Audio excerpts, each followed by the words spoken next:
Huku uchaguzi mdogo wa Diachawani mtarajiwa hapo kesho tarehe 27 mwezi huu wa Novemba, msimamizi wa uchaguzi katika kaunti ya Tana River Yona Ogalo na mwenzake anayesimamia eneo bunge la Galole Mahat Siat wamehimiza wapiga kura kufuata kanuni za uchaguzi ili kuhakikisha zoezi hilo linakamilika kwa njia ya haki na usawa. Wakiongea na habari katika maandalizi ya mwisho ya kukaribisha zoezi hilo, wakuu hao wamesisitiza umuhimu wa kufuata sheria za uchaguzi. Wananchi wote na wahimiza mkishapika kura mrudi makwenu, lakini agents wawe hapo, na nataka kuwahimiza agents kuwa hapo hata kama mtu wako apati kuwa hapo hadi mwisho, ndio sasa utajua mtu wako amepata nini. Na usifanye ueneze uvumi na ulitoka.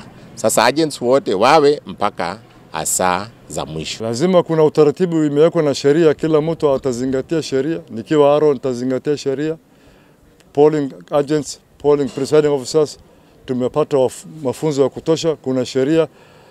Agents tumepatia mafunzo, wanajua kuna sheria inatakiwa ifuatwe. Na kila mtu akifuata hiyo sheria, tunahakikishia wananchi wa Chawani kwamba uchaguzi utakuwa ni wa huru na wa haki. Hayo yanajiri huku kitengo cha usalama kikiongozwa na kamanda wa polisi Gatuzi Local Tana River George Madolio akisema maafisa wa usalama watakuwa ange kuhakikisha hakuna atakayevunja sheria. Mtu yote ambaye anatazamia ama anafikiria kuwa atalete fujo ama vurugo, vyombo vya usalama vipo.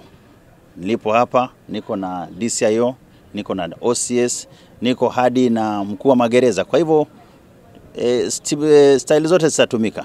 Nitakuchukua, nitahakikisha umeenda kotini, DCIO anakupeleleza, tunakupeleka kotini, kisha tunakabidhi kwa magereza. Kwa hivyo tusitarazie mtu yote kuja kufanya vurugu ama kufanya shida yote katika uchaguzi huu.